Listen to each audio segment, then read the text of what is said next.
Muito bem. Boa noite novamente. Boa noite.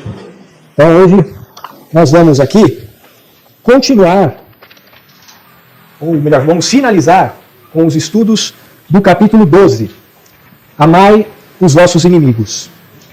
Hoje eu vou tratar dos itens 5, 6, 9 a 16, que envolvem os temas dos inimigos desencarnados, a vingança, o ódio e o duelo. Na semana passada, o Cláudio, ele comentou sobre algumas passagens que Jesus falou, estão elencadas nos evangelhos de Mateus, o evangelho de Lucas, que tratam desta questão de uma nova forma de se lidar com os inimigos, proposta por Jesus. Antes da vinda de Jesus, como ele bem dizia, se dizia que amava-se o próximo e odiava-se o inimigo. E Jesus vem e traz uma nova maneira de enxergar este ponto. Ame ao próximo e ao seu inimigo também. Mas esse amor, como bem pontuado pelo Cláudio na semana passada, não é o mesmo amor que nós temos por aquelas pessoas que nos são mais próximas, pelas pessoas que nós temos afinidade. Jesus falou de uma maneira um pouco mais ampla. Mas ainda assim é amor, é fazer o bem, fazer aquilo que for possível. Reconciliai com aqueles que estão em caminhada, enquanto estão contigo em caminhada. Então todos esses foram recomendações ao longo do tempo. E que criam, ou melhor, procuram criar em nós, uma nova forma de enxergar a esta pessoa ou estas pessoas que são os nossos opositores. Porque, obviamente, nós temos. Naturalmente temos. Desde os opositores mais simples, no dia a dia, de pessoas que pensam diferente de nós e nós não damos importância, seguimos o nosso caminho, até aqueles que, por alguns motivos de afinidade ou falta de afinidade entre nós, geram relações muito mais difíceis de serem geridas e se tornam, podemos dizer assim, inimigos.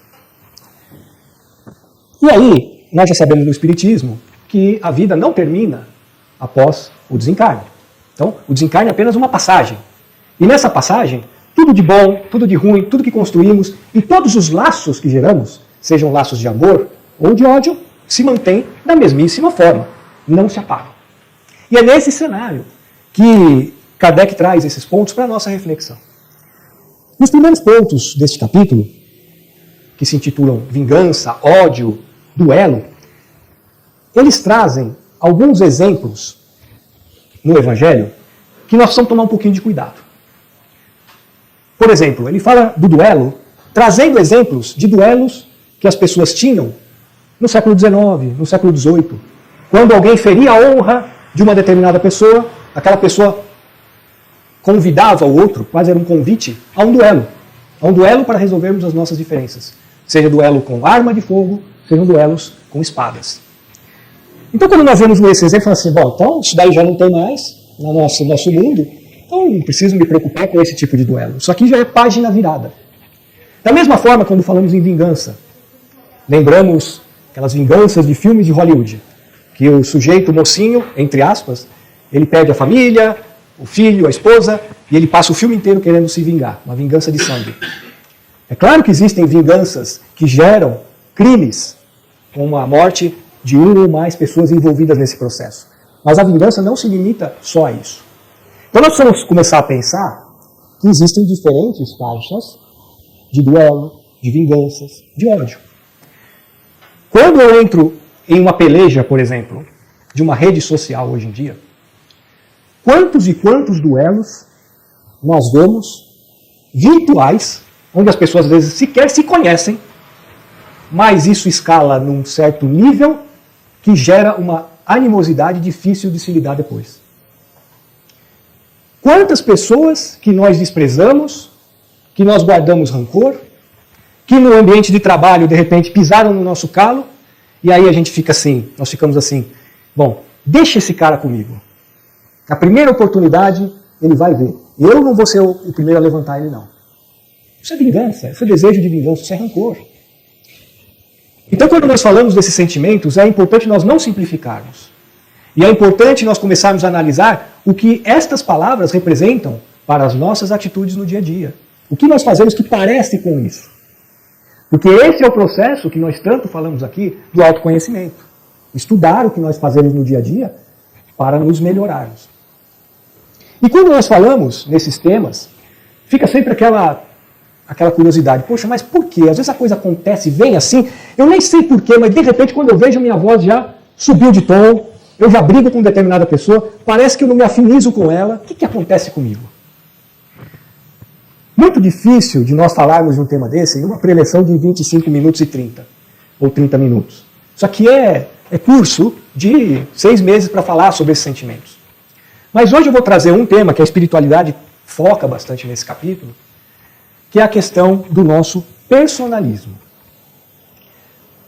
Ou seja, tudo o que for contra os valores que eu acredito, contra a opinião que eu tenha, que possa me tirar da zona de conforto, que possa de alguma forma ameaçar a minha forma de viver, o meu jeito de viver, quando esses sentimentos aparecem e nos geram agressividade, reação, posição de defesa, isso é a consequência do nosso personalismo. E de onde vem esse personalismo? Esse personalismo, esse instinto de defesa, quase como animalesco, ele veio do nosso processo evolutivo mesmo. Quando nós estávamos lá, simples e ignorantes, iniciando o processo evolutivo, em outras encarnações, nós tínhamos que nos defender diariamente. Defender de animais, defendermos de outras pessoas, tudo era inimigo para nós.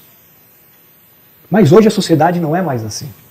Apesar de muito violenta, a nossa mensagem é trabalhar em cooperação. Por isso que Cristo veio há 2000 anos. Porque já nós estávamos preparados há 2000 anos atrás para falar das coisas que estamos falando ainda hoje. Mas ainda assim nós temos esses sentimentos aqui dentro.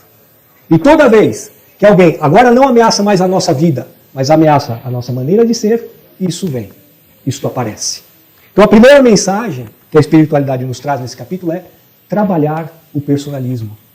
Entender que o outro também tem direito de ter a sua opinião, mesmo que equivocada, porque ele também está no mesmo processo que nós de aprendizagem. Se eventualmente nós nos consideramos moralmente mais avançados, porque aprendemos mais, temos que respeitar quem está no começo da caminhada, que ele pode se equivocar. Da mesma forma que nós podemos nos equivocar. E aí, quando nós nos equivocamos, o que nós queremos? Que o outro nos perdoe. Nós queremos a indulgência do outro. Como nós podemos querer do outro uma coisa que nós não damos para aqueles que nos ferem? Esta é a reflexão. É muito teórica, cada um tem a sua história, cada um tem as suas dificuldades. Mas é isso que nós precisamos, aos poucos, refletir sobre esse tema. Bom, já falamos da prevenção. Já falamos como nós podemos tentar evitar para que esse ódio, esse sentimento de vingança, a vontade de duelar, ela apareça. É trabalharmos o nosso personalismo. Mas e depois que aconteceu? Já foi. Já falamos bobagem, já brigamos com os meus pais, com as pessoas do meu trabalho. E não é uma briga simples, porque aqui estamos falando de inimigos. Estamos falando de uma relação muito difícil. A situação já se degringolou. O que fazer nesses casos? E aí, tem uma mensagem muito interessante do Emmanuel, que se encontra no livro Pão Nosso. E ela chama A Cura do Ódio. O ódio como algo que pode ser curado. Algo que nós podemos fazer essa transformação. E nessa mensagem ela apresenta vários elementos. O primeiro elemento, que vale a pena ressaltar, parece óbvio, mas é sempre importante lembrar, que o inimigo, ele é um amigo negado. Ele é um amigo que foi negado. Como assim? O inimigo dificilmente vai ser uma pessoa que nós não conhecemos. Se hoje nós saímos daqui, ligarmos a TV nas nossas casas, ouvirmos uma notícia sobre um assassino serial, que cometeu uma barbaridade qualquer, por mais que aquilo nos cause um enjoo, uma dificuldade de entendimento daquilo, dificilmente nós vamos criar uma relação de inimigo com aquela pessoa. Dificilmente. Porque não nos tocou pessoalmente. Não tocou pessoalmente no nosso personalismo. e daqui a 2, 3 dias nós já esquecemos dessa pessoa. O inimigo é alguém que comunga conosco, que está nos nossos círculos de amizade, encarnados e desencarnados. Tinha potencial para ser, no mínimo, alguém que nós respeitaríamos, mas por algum motivo, nosso ou dele, dos dois, gerou um laço de ódio. E olha que coisa interessante. Laço de ódio é igual a laço de afinidade. Ele não se extingue com o desencarne de uma das partes.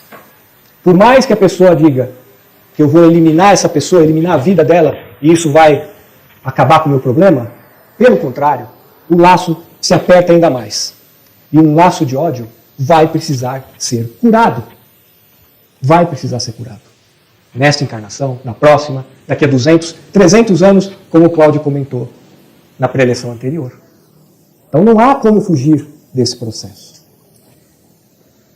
Entendendo que esse nosso inimigo é um amigo, um potencial amigo que foi negado, Paulo traz, ou melhor, Emmanuel traz uma passagem da carta aos Romanos, o capítulo 12 da carta aos Romanos, onde Paulo fala sobre a questão dos inimigos. E aqui é importante lembrar o seguinte: a carta que Paulo escrevia, Paulo não conviveu com Cristo. Cristo já havia desencarnado quando Paulo começou a sua caminhada como apóstolo. Não viu, não testemunhou os atos de Jesus. Mas ele, tocado pelo cristianismo, ele foi um dos principais apóstolos da doutrina. E ele escreveu várias cartas. E as cartas, elas tinham um objetivo principal de esclarecimento. Esclarecimento às igrejas que estavam se formando. Então, quando se fala a primeira e a segunda carta a Coríntios, é porque em Coríntios existia uma igreja cristã se formando e as pessoas tinham dúvidas. Mas que raio de amor é esse que Jesus fala sobre amar os inimigos? Que amor é esse? Porque está muito genérico. E aí Paulo era aquele que nas suas cartas escrevia sobre o tema, para trazer questões mais cotidianas. Então, esta carta que foi enviada a Roma, carta aos Romanos, nesse capítulo 12, Paulo diz o seguinte: se o teu inimigo tiver fome, dá-lhe de comer. Se tiver sede, dá-lhe de beber. Porque fazendo isto, amontoarás brasas de fogo sobre a sua cabeça. Não te deixes vencer do mal, mas vence o mal com o bem. Então, o que Paulo está dizendo aqui é, o que esse nosso amigo negado precisa? Ele precisa de paciência? Vamos dar paciência. Ele precisa de uma mão, de uma ajuda? Se ele nos dá essa abertura, vamos dar esta mão, essa abertura. Tomando cuidado, é óbvio, porque nós, como falamos na aula passada, não é o mesmo nível de confiança que temos por alguém que eventualmente nos queira mal, de alguém que nos quer bem. Mas é fazer todo o bem possível. Essa é a regra. Por isso que ele fala, se ele tem fome, dá de comer. Se ele tem sede, dá de beber. Se ele precisa de paciência, tenha paciência. Se precisa de indulgência, tenha indulgência. Se te pede o perdão, fazei o esforço ao perdão. Fazei o caminho ao perdão. Mas antes disso, um ponto interessante que ele nos apresenta nesse capítulo, ou nessa mensagem, é que às vezes, esse tipo de recomendação, na prática, desce meio quadrado na nossa garganta. Não é tão fácil de digerir. Porque cada um de nós tem relações que só nós lá dentro sabemos de onde vieram, quais foram as causas. E é muito difícil nós nos colocarmos nessa postura, nessa posição de auxílio. E aí, nesse primeiro momento, o que Emmanuel nos recomenda é o seguinte: está difícil reconciliar? Então, pelo menos, não agrave os atritos.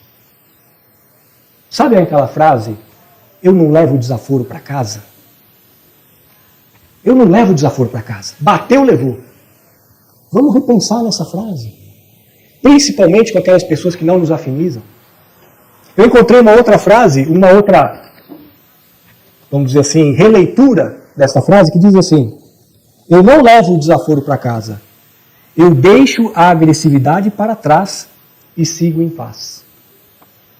Eu não levo o desaforo para casa. Eu deixo a agressividade para trás e sigo em paz. Eu faço silêncio. Eu não preciso concordar. Eu até posso me posicionar, mas eu não escalo a violência. E é esta forma de não escalar a violência que já é um passo na reconciliação.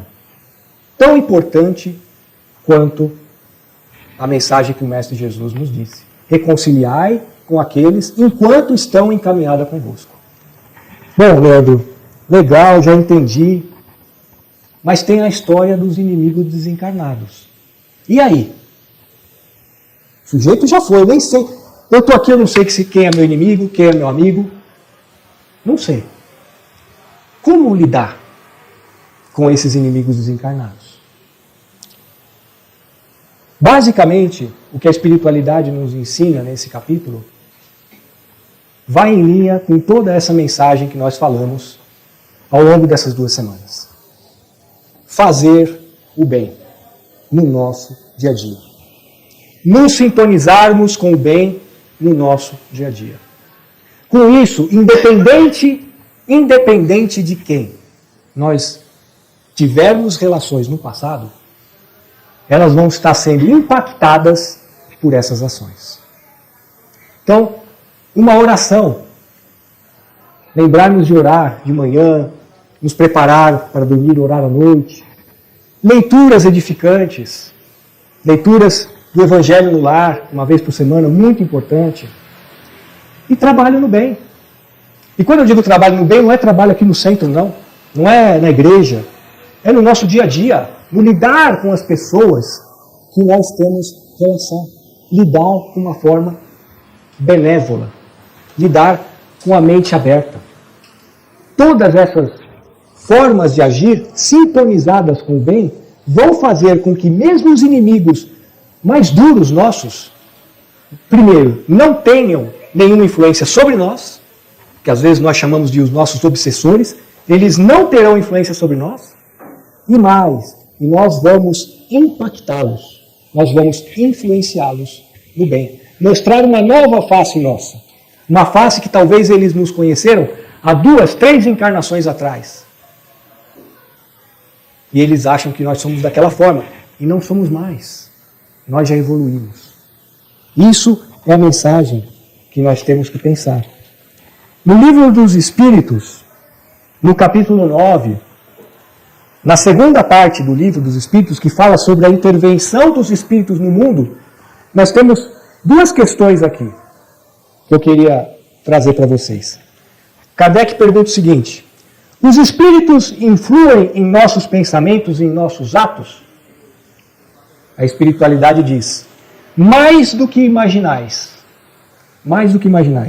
pois com bastante frequência são eles que vos dirigem. É como se nós tivéssemos ali uma antena. Onde essa antena está sintonizada? Para que lado que ela está sintonizada? Pode o homem eximir... Eu vou passar para outra. Não, eu vou falar essa mesma. Pode o homem eximir-se da influência dos espíritos que procuram arrastá-lo ao mal? Pode, visto que tais espíritos só se apegam aos que pelos seus desejos os chamam ou aos que pelos seus pensamentos os atraem. Os nossos inimigos são atraídos por nós. Simples assim. Simples assim. Por que meio podemos neutralizar a influência desses maus espíritos? E aqui, o maus espíritos, eu estou trazendo a expressão do livro dos Espíritos, mas vamos pensar como irmãos nossos que ainda estão numa faixa vibratória por sua fragilidade de trabalhar no mal. Então, como podemos neutralizar a influência deles? Praticando o bem. E pondo em Deus toda a vossa confiança. Assim repelireis a influência de espíritos inferiores e aniquilareis o império que desejam ter sobre vós. E mais, com isso nós mostramos uma outra forma para esse espírito. Nós podemos inclusive influenciar esses nossos espíritos inimigos. Influenciar no bem.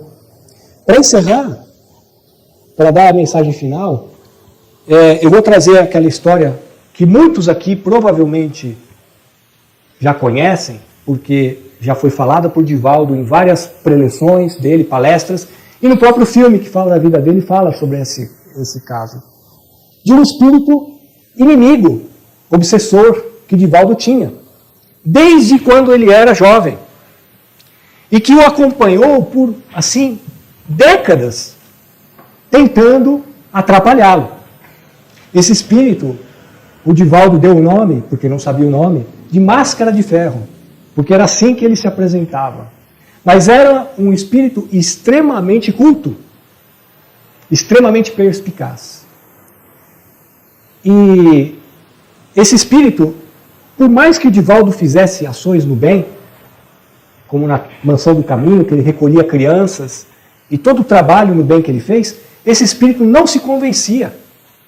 Esse espírito, ele, na cabeça dele, ele tinha que Divaldo um dia ia mostrar quem ele realmente era, porque era aquela encarnação anterior, onde Divaldo havia sido também uma pessoa extremamente complicada, uma pessoa que criou uma relação de inimizade, de traição. Então, para aquele espírito, ele via o Divaldo como uma máscara. Isso é uma máscara. Ele é hipócrita, ele não é assim. Passaram-se anos, esse espírito tentando atrapalhar, até que chegou um dia e esse espírito falou, bom, o Divaldo só trabalha no bem, eu vou me afastar. Mas eu ainda não acredito nele. Eu me afastarei dele. E ele se afastou. Ou seja, o que nós colocamos aqui, da sintonia. O espírito perdeu o interesse em prejudicar Divaldo, mas ele diria que ele voltaria assim que Divaldo pisasse na bola. E aí tem um dia que uma criança recém-nascida é abandonada numa lixeira em frente à Mansão do Caminho. Essa criança, muito assim suja, deixada ali, foi recolhida por uma das pessoas da Mansão do Caminho, que entregou até Divaldo. E quando Divaldo viu a criança, ele diz, nós vamos ficar com essa criança. Mas Divaldo, nós não temos mais lugar para mais ninguém, está cheia a casa, não dá mais, a gente está devendo até o teto. Nós não temos mais condição de ter mais uma criança aqui. Aí Divaldo falou, nós vamos ficar com essa criança, ela tem que ficar aqui, foi deixada aqui na frente. E aí nesse momento o espírito aparece. E esse espírito diz assim para Divaldo, eu vou ler porque é o que está escrito. Você ama essa criança feia e suja desse jeito? E ele fazia anos que não aparecia para Divaldo. E o Divaldo respondeu, ainda não a amo, mas eu pretendo aprender a amá-la. E aí o irmão desencarnado disse, então a partir de agora, eu definitivamente deixarei você em paz. Porque esta criança é a minha mãe, em uma outra encarnação. Nesse momento é como se o espírito se convencesse. Não era com palavras que ele iria se convencer, não era com orações, era com a atitude no bem. Então quando o Divaldo toma essa atitude, o espírito deixa de persegui-lo e, como o Divaldo fala em algumas palestras, passa a ser inclusive um auxiliar dele, porque era um espírito que conhecia muito de religião. Então a mensagem no dia de hoje é fazer o bem, porque nós não sabemos que corações nós vamos tocar. Sejam corações encarnados, sejam corações desencarnados. E tocando nesses corações, nós efetivamente vamos converter os laços do ódio em laços de amor. Muita paz a todos nós.